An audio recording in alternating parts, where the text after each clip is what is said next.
किसान, बदलते भारत की शान।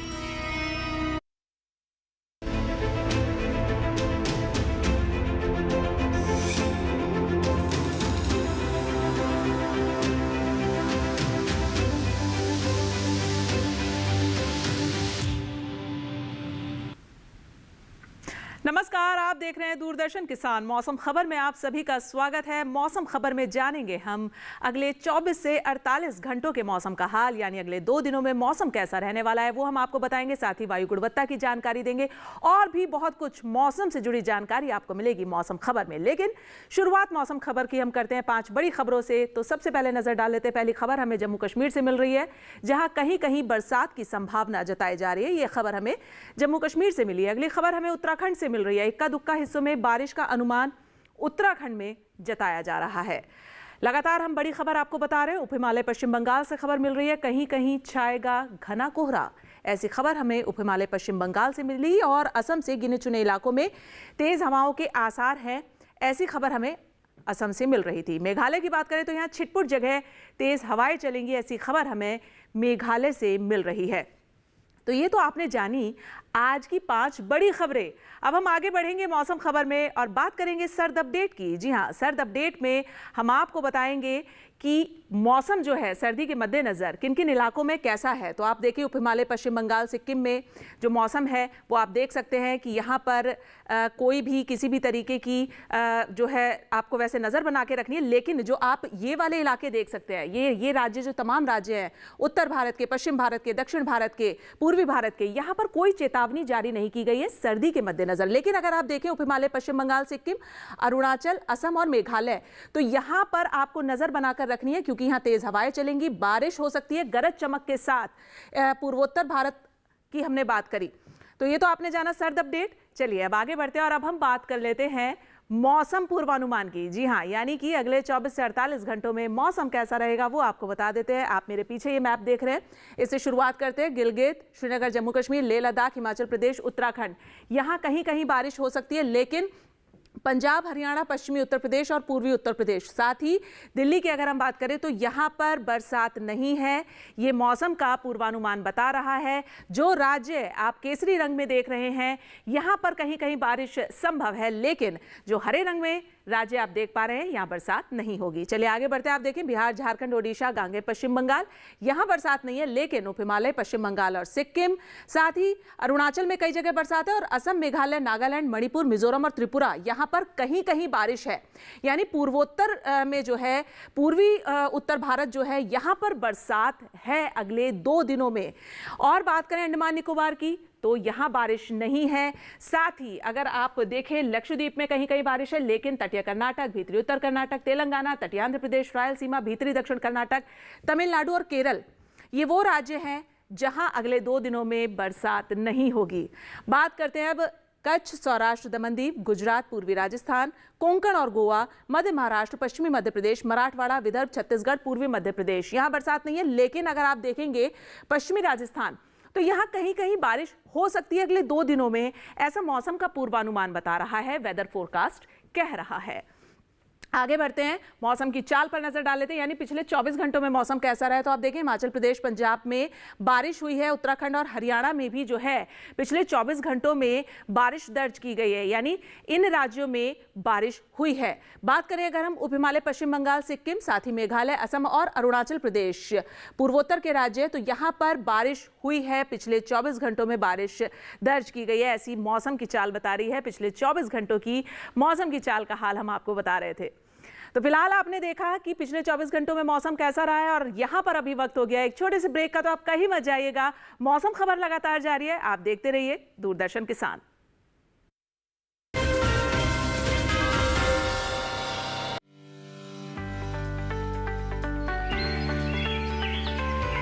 Keeping our earth green forever is in our hands only. That's why I prefer CBG for my car. CBG is compressed biogas made from waste materials. It is a highly efficient renewable resource that has reduced carbon emission rates. Less carbon emission means lesser harmful impact on the planet. Use CBG. It is cleaner, greener and safer. प्रधानमंत्री फसल बीमा योजना प्राकृतिक आपदा की स्थिति में बीमा द्वारा किसानों को आर्थिक सुरक्षा देने की ओर एक कदम। हमने फसल बीमा योजना को अधिक प्रभावी बनाया, उसके दायरे में ज्यादा किसानों को लाए। बढ़ता है विश्वास जब मिलती है सहूलियत। मेरी पॉलिसी मेरे हाथ। बढ़ता है विश्वास जब अपनी भाषा में मिलती है जानकारी। माझी पॉलिसी माझ्या हाती। बढ़ता है विश्वास जब पहुंचती है आपकी फसल बीमा पॉलिसी आप तक। मारी पॉलिसी मारे हाथ। बढ़ता है विश्वास जब पॉलिसी की एक एक बात समझाते हैं द्वार पर आकर। एन पॉलिसी एन कैयल। मेरी पॉलिसी मेरे हाथ अभियान के तहत बीमा कंपनियां पहुंचा रही हैं आपकी फसल बीमा पॉलिसी आपके द्वार। अपनी फसल बीमा पॉलिसी और जानकारी लेने जरूर आएं। फसल बीमा से संबंधित जानकारी के लिए हेल्पलाइन नंबर 14447 पर कॉल करें। फसल बीमा कराओ, सुरक्षा कवच पाओ।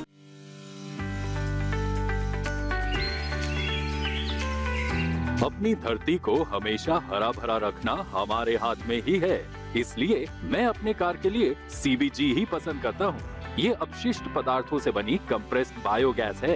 ये एक अत्यधिक कुशल रिन्यूएबल रिसोर्स है जिसने कार्बन उत्सर्जन को कम कर दिया है। कम कार्बन उत्सर्जन का अर्थ है ग्रह पर कम हानिकारक प्रभाव पड़ना। CBG का उपयोग करें, ये स्वच्छ, हरा भरा और सुरक्षित है।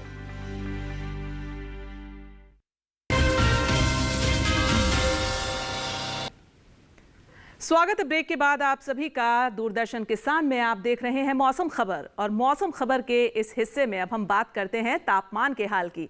जी हाँ, हम आपको बताते हैं अधिकतम और न्यूनतम तापमान के बारे में। देश के जो विभिन्न राज्य हैं वहाँ अधिकतम तापमान और न्यूनतम तापमान की क्या स्थिति रही है वो हम आपको बताते हैं तापमान का हाल में, जिससे आपको जानकारी मिल पाए। आप देखेंगे गिलगित, श्रीनगर, जम्मू कश्मीर, पंजाब, लेह लद्दाख, यहाँ न्यूनतम तापमान 1 से 3 डिग्री सेल्सियस ज्यादा दर्ज किया गया है सामान्य की तुलना में। अभी हम जो बता रहे हैं आपको वो न्यूनतम तापमान बता रहे हैं।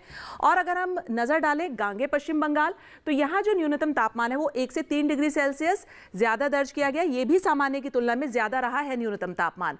वहीं अगर आप नजर डालेंगे तटीय कर्नाटक पर, तो आप देखेंगे कि यहाँ न्यूनतम तापमान 1 से 3 डिग्री सेल्सियस सामान्य की तुलना में ज्यादा दर्ज किया गया है, जो कि सामान्य से ज्यादा रहा है। बात हम करें पश्चिमी राजस्थान, कच्छ, सौराष्ट्र, दमनदीप, गुजरात, पूर्वी राजस्थान और पश्चिमी मध्य प्रदेश की, तो यहाँ 3 से 5 डिग्री सेल्सियस न्यूनतम तापमान ज्यादा दर्ज किया गया सामान्य की तुलना में। वहीं हरियाणा के रोहतक में न्यूनतम तापमान जो है वो 8.4 डिग्री सेल्सियस दर्ज किया गया है, जो कि अभी का सबसे न्यूनतम स्तर का तापमान रहा है। चलिए अब बात कर लेते हैं अधिकतम तापमान की। देख लेते हैं अधिकतम तापमान की स्थिति पश्चिमी उत्तर प्रदेश और पूर्वी उत्तर प्रदेश। आप यहाँ नजर डालेंगे तो आप देखेंगे अधिकतम तापमान 3 से 5 डिग्री सेल्सियस सामान्य की तुलना में ज्यादा दर्ज किया गया है, जो सामान्य से ज्यादा है अधिकतम तापमान। वहीं आप पूर्वी भारत में देखेंगे बिहार और साथ ही असम और मेघालय में अधिकतम तापमान की स्थिति आपने जानी। वहीं रायलसीमा, तटीय आंध्र प्रदेश और तेलंगाना 1 से 3 डिग्री सेल्सियस अधिकतम तापमान ज्यादा दर्ज किया गया है, जो कि सामान्य से ज्यादा रहा है इन राज्यों में, आप देख पा रहे हैं। और हम बात करें अब अंडमान निकोबार की, तो अंडमान निकोबार आइलैंड में 1 से 3 डिग्री सेल्सियस अधिकतम तापमान जो है वो कम दर्ज किया गया, यानी अधिकतम तापमान में यहाँ पर कमी दर्ज की गई है, कमी देखी गई है सामान्य की तुलना में। वहीं आप देखेंगे कोंकण, गोवा, मध्य महाराष्ट्र, मराठवाड़ा और विदर्भ, यहाँ 3 से 5 डिग्री सेल्सियस अधिकतम तापमान जो है वो ज्यादा दर्ज किया गया है, जो कि सामान्य की तुलना में ज्यादा रहा है। आगे बढ़ते हैं और नजर डालते हैं मध्य महाराष्ट्र के सोलापुर में। यहां अधिकतम तापमान 37.8 डिग्री सेल्सियस दर्ज किया गया है, जो कि अभी का सबसे अधिकतम स्तर का तापमान रहा है। तो ये आपने जानी अधिकतम और न्यूनतम तापमान की स्थिति विभिन्न राज्यों में। और जो बाकी के अन्य राज्य हैं वहां पर तापमान की क्या स्थिति है उस पर भी नजर डाल लेते हैं।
तो जाहिर तौर पर तापमान का हाल जानना इसलिए बेहद ज़रूरी हो जाता है जिससे आप लोगों को ये पता चले कि अधिकतम और न्यूनतम तापमान की देश के विभिन्न राज्यों में यानी कि उत्तर भारत से दक्षिण भारत तक तमाम राज्यों में तापमान की क्या स्थिति है, अधिकतम तापमान क्या है और न्यूनतम तापमान कितना है।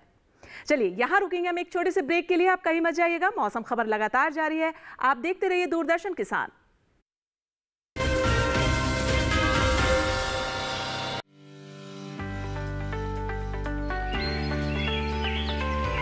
Keeping our earth green forever is in our hands only. That's why I prefer CBG for my car. CBG is compressed biogas made from waste materials. It is a highly efficient renewable resource that has reduced carbon emission rates. Less carbon emission means lesser harmful impact on the planet. Use CBG. It is cleaner, greener and safer. क्या बात है, बहुत fit लग रहा है। 3 महीने में पैसे डबल, वाह, फास्ट और हाई रिटर्न्स भी। क्या स्कीम है? कल तो नहीं थी यहाँ। और कल होगा भी नहीं। तूने कभी 5 ओवर में डबल सेंचुरी मारी है? ऐसे स्कीम के बहकावे में आके हम धोखा खा सकते हैं। और आरबीआई कहता है अपना पैसा सुरक्षित रखो और समझदारी से निवेश करो। अगर ज्यादा रिटर्न के पीछे भागोगे तो रिस्क भी उतना ही उठाओगे। और फास्ट रिटर्न से बच के, और फास्ट बॉलिंग से भी। आरबीआई कहता है जानकार बनिए, सतर्क रहिए।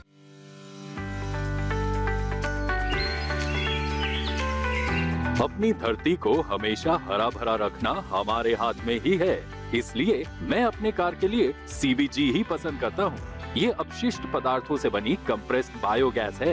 ये एक अत्यधिक कुशल रिन्यूएबल रिसोर्स है जिसने कार्बन उत्सर्जन को कम कर दिया है। कम कार्बन उत्सर्जन का अर्थ है ग्रह पर कम हानिकारक प्रभाव पड़ना। सीबीजी का उपयोग करें, ये स्वच्छ, हरा भरा और सुरक्षित है।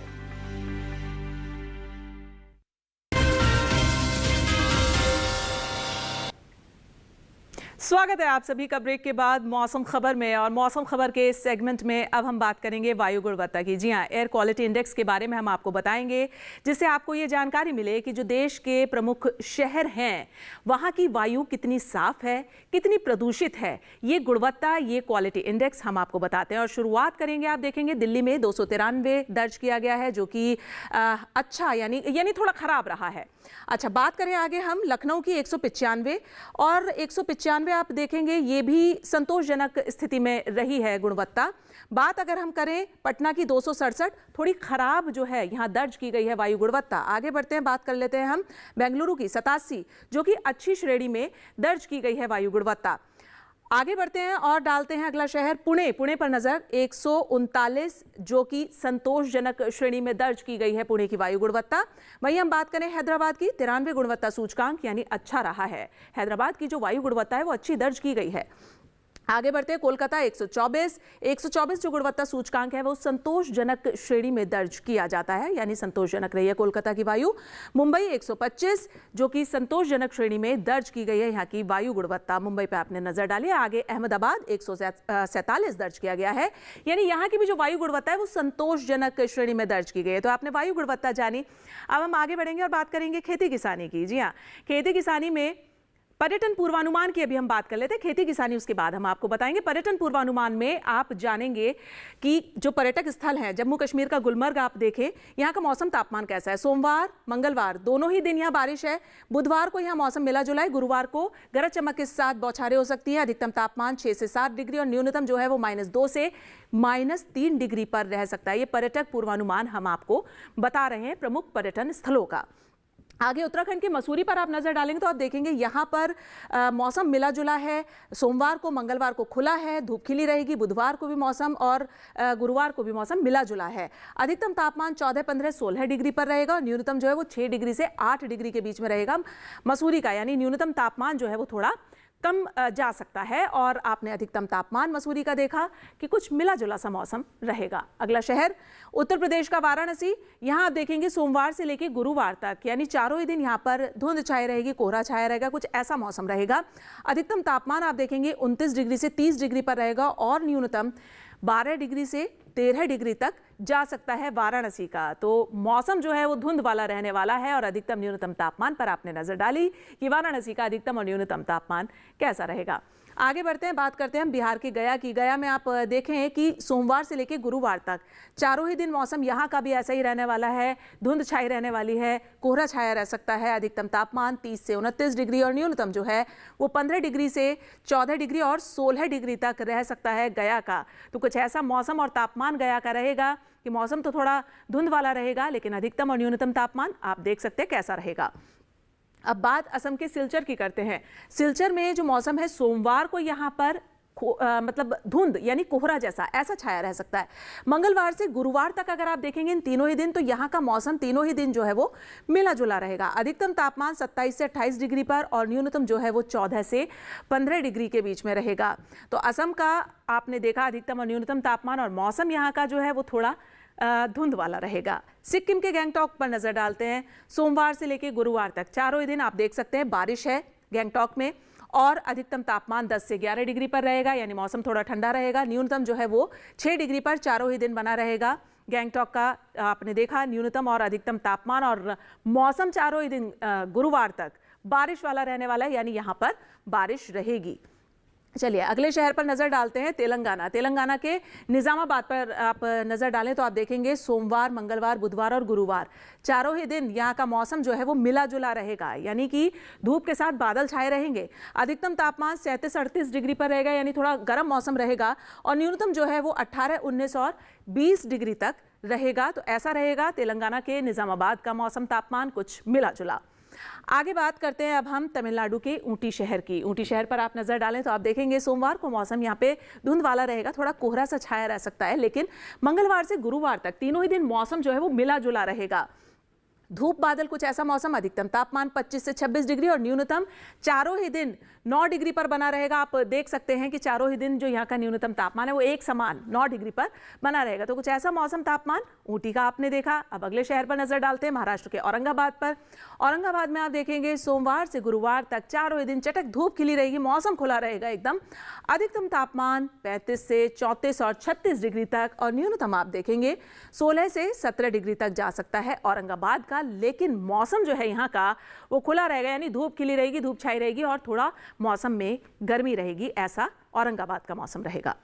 अब बात करते हैं गुजरात के अहमदाबाद शहर की। अहमदाबाद की बात करें तो सोमवार से गुरुवार तक यहाँ भी मौसम खुला है, चटक धूप खिली रहेगी, धूप छाई रहेगी। और बात अगर हम करें अधिकतम तापमान की तो 34 डिग्री से 35 डिग्री और न्यूनतम जो है वो 20 से 19, यानी 19 और 20 ऐसा न्यूनतम तापमान रहेगा। आप देख सकते हैं अपने टीवी स्क्रीन पर, मौसम जो है वो लगातार यहाँ का खुला रहेगा, चटक धूप खिली रहेगी गुरुवार तक। तो ऐसा मौसम रहने वाला है गुजरात के अहमदाबाद का। ये आपने जाना देश के प्रमुख जो पर्यटन स्थल हैं वहाँ का मौसम और तापमान। अब हम मौसम खबर में आगे बढ़ेंगे और अब हम बात करेंगे खेती किसानी की। जी हाँ, खेती किसानी की जब हम बात करते हैं तो हम किसानों की फसलों को लेकर आपको बताते हैं, साथ ही सिंचाई, निराई, ये सब आपको बताते हैं कि इस मौसम में क्या कुछ आपको करना है। लेकिन ये सारी जानकारी जो आपको देते हैं वो देते हैं हमारे एआई एंकर कृष।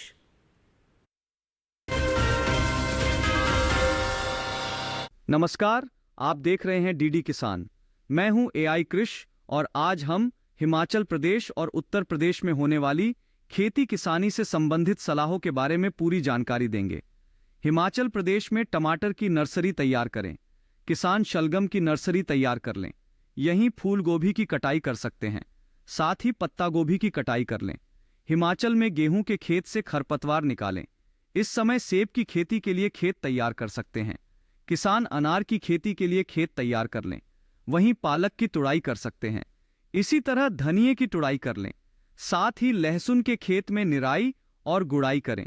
हिमाचल प्रदेश में प्याज के खेत में निराई कर लें। किसान मूली की खुदाई कर सकते हैं।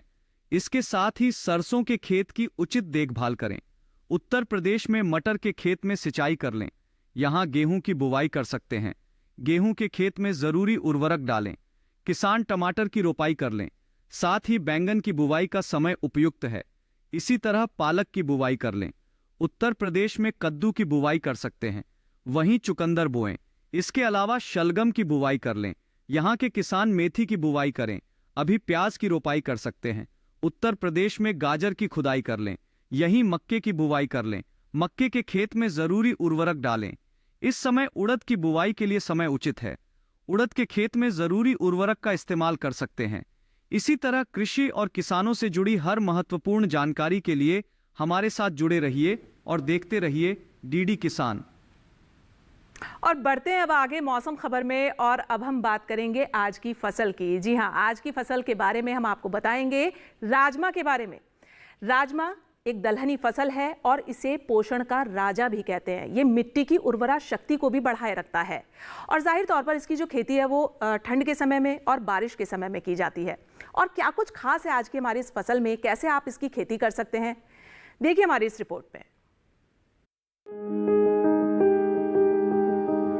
राजमा की बुआई के लिए अभी का समय उपयुक्त है। बुआई से पहले खेत को अच्छी तरह जोतकर मिट्टी को भुरभुरा बना ले। बोते समय कतार से कतार के बीच की दूरी 30 से 40 सेंटीमीटर के बीच होनी चाहिए, जबकि बीज से बीज का फासला 10 सेंटीमीटर के करीब रखें। राजमा के लिए 2-3 बार सिंचाई की जरूरत होती है। बुआई के 4 हफ्ते बाद पहली सिंचाई करें, लेकिन ये सिंचाई हल्की ही होनी चाहिए। बाद में 1 माह के अंतराल पर सिंचाई करते रहें। पहली सिंचाई के बाद निराई गुड़ाई कर लें। गुड़ाई के समय थोड़ी सी मिट्टी पौधों पर चढ़ा दें, इससे फलियां लगने पर पौधे गिरेंगे नहीं। राजमा को मोज़ेक रोग लग जाता है। पत्तियों पर इसका असर दिखते ही कृषि वैज्ञानिक की सलाह से उचित दवा का छिड़काव करें। साथ ही जिन पौधों में बीमारी लगी है उन्हें निकाल कर पहले ही फेंक दें। राजमा की फसल में सफेद मक्खी या माहू कीट भी लग जाता है। राजमा की फलियां 125 से 130 दिन में पककर तैयार हो जाती हैं। कटाई के बाद फसल को 1 दिन के लिए खेत में पड़ी रहने दें। बाद में मड़ाई करके दाना निकाल लें। मड़ाई समय पर करें, वरना फलियां चटक जाती हैं और दाने खुद ब खुद बाहर निकल आते हैं। 1 हेक्टेयर फसल से आमतौर पर 15 से 20 क्विंटल तक राजमा की पैदावार ली जा सकती है। तो राजमा एक ऐसी दलहनी फसल है जिसे खरीफ और रबी दोनों फसलों में बोया जा सकता है और इसमें प्रोटीन प्रचुर मात्रा में पाया जा सकता है। तो इसका सेवन आप अपने भोजन में अवश्य तौर पर करें। आज मौसम खबर में इतना ही, लेकिन आप हमारा ये खास कार्यक्रम मौसम खबर हमारे डीडी किसान के यूट्यूब चैनल पर देख सकते हैं।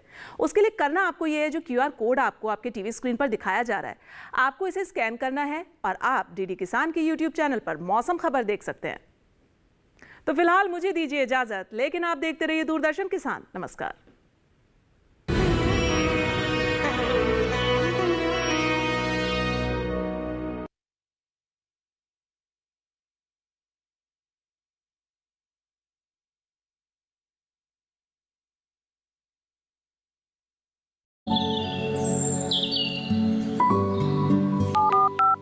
हेलो, कार्यक्रम के पहले कॉलर जुड़ के हम कर सकते।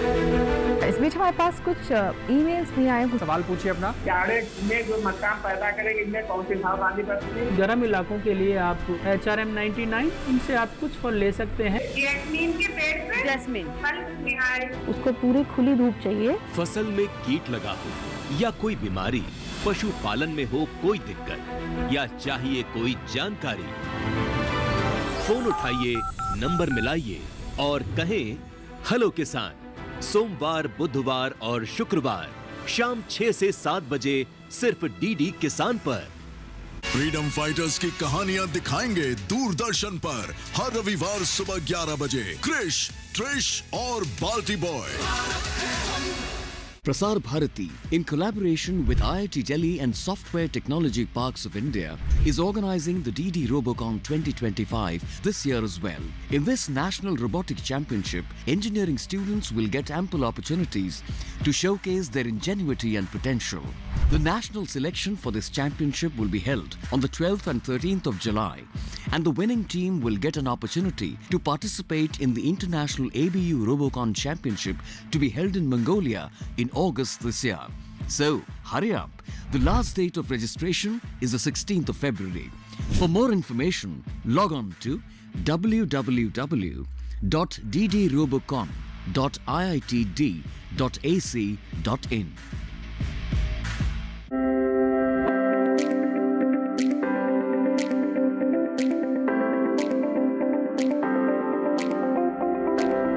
नमस्कार, अरुणाचल प्रदेश से किसान यात्रा में आपका स्वागत है। मैं हूं आपके साथ हैदर सेठी और आज हम पहुंचे हैं अरुणाचल प्रदेश। दिबांग वैली इस वक्त हमारी मौजूदगी रोइंग में है और आज किसान यात्रा में तमाम किसानों से यहां के बात करेंगे, समझेंगे ऑयल पाम से हमारे किसानों की कितनी जिंदगी बदल रही है। मैंने 2017 में पाम ऑयल का खेती किया। बहुत ही आमदनी हुआ और बहुत अच्छा लगा है। मैं भारत सरकार, स्पेशली हमारे प्राइम मिनिस्टर नरेंद्र मोदी जी को, उनको धन्यवाद देना चाहता हूँ, क्योंकि उनके थ्रू ही इतने इंटेंसिवली इसको परस्यू किया गया। मैं ऑयल पंप प्लान के बारे में यही कहना चाहूँगा कि ये प्लान जो है एक अलग सा है, जो कि आपको बढ़िया से आपको आमदनी देंगे। देखिए अरुणाचल प्रदेश से कार्यक्रम किसान यात्रा 18 फरवरी मंगलवार दोपहर 3 बजे, पुणे प्रसारण रात 9:30 बजे, सिर्फ डीडी किसान पर। कितने ही रंग है हमारे देश में, रंग भाषा के, रंग संस्कृति के, रंग गीत के, रंग संगीत के, और रंग हमारी भावनाओं के। छोटा सा छोटी सी आशा, इन सभी चटक और सुरीले रंगों से मिलकर बनी है रंगोली। देखिए रंगोली प्रत्येक रविवार सुबह 8 बजे, सिर्फ डीडी नेशनल पर, देश का पहला चैनल, देश का अपना चैनल।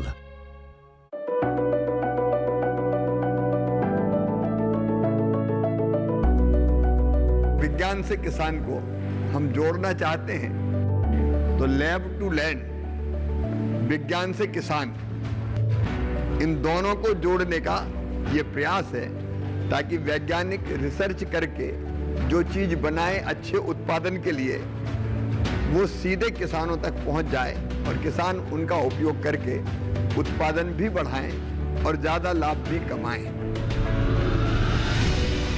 और इसलिए हम शुरू कर रहे हैं अब आधुनिक कृषि चौपाल। महीने में एक बार किसान इसका प्रयोग करेंगे अपने खेत में और अपने देश की समृद्धि भी बढ़ाएंगे और किसान भी समृद्ध होगा।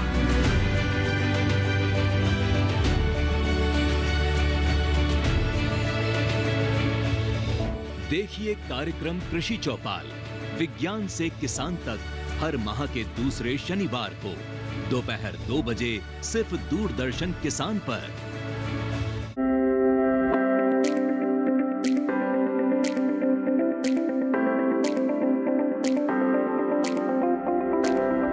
नमस्कार, अरुणाचल प्रदेश से किसान यात्रा में आपका स्वागत है। मैं हूं आपके साथ हैदर सेठी और आज हम पहुंचे हैं अरुणाचल प्रदेश। दिबांग वैली इस वक्त हमारी मौजूदगी रोइंग में है और आज किसान यात्रा में तमाम किसानों से यहां के बात करेंगे, समझेंगे ऑयल पाम से हमारे किसानों की कितनी जिंदगी बदल रही है।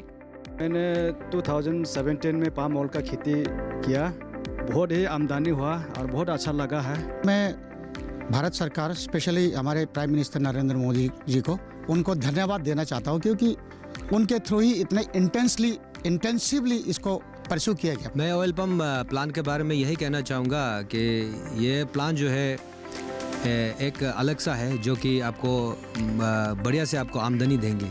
देखिए अरुणाचल प्रदेश से कार्यक्रम किसान यात्रा 18 फरवरी मंगलवार दोपहर 3 बजे, पुणे प्रसारण रात 9:30 बजे, सिर्फ डीडी किसान पर। अथ श्री महाभारत कथा, महाभारत कथा,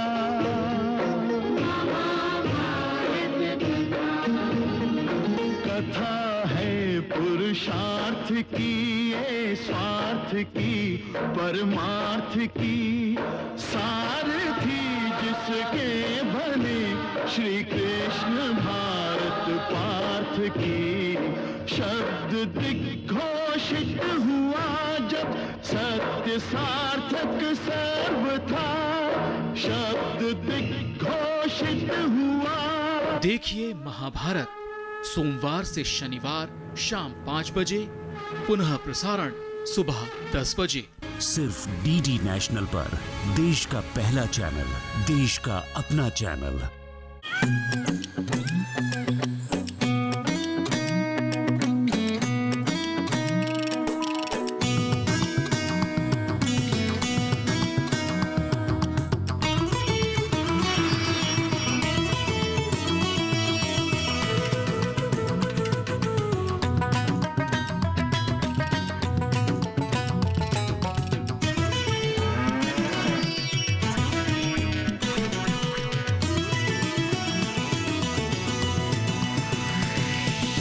डीडी किसान, बदलते भारत की शान।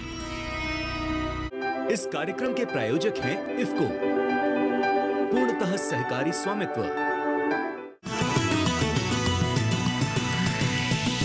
डीडी किसान, बदलते भारत की शान।